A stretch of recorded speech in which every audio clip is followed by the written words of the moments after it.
আসসালামু আলাইকুম রহমতুল্লাহি ওয়া বারাকাতুহু। ত্রয়োদশ জাতীয় নির্বাচন সামনে চলে এসেছে, আর মাত্র 1 মাস সামথিং সময় বাকি আছে।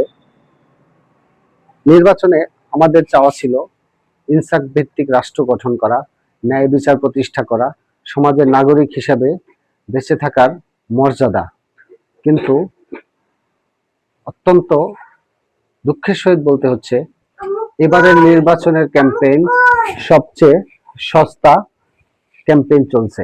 মানুষকে লোভ লালসার মধ্য দিয়ে প্রমাণ করতে চাচ্ছে আমরা লোভী জাতি। তারা এটা বুঝতে চাচ্ছে না যে লোভ দিয়ে আমাদেরকে কেনা যাবে না। এবার মানুষ সচেতন হয়েছে। আমরা চাই সমাজে ন্যায় বিচার প্রতিষ্ঠিত হবে, সমাজে ইনসাফ কায়েম হবে, সবাই নাগরিক হিসেবে বাঁচতে পারবে। যদি এমন প্রতিশ্রুতি কোনো দলই না দেয়, তাহলে আমরা ভোটে অংশগ্রহণ করবই না। আমরা এটাই আমাদের সর্বশেষ কথা।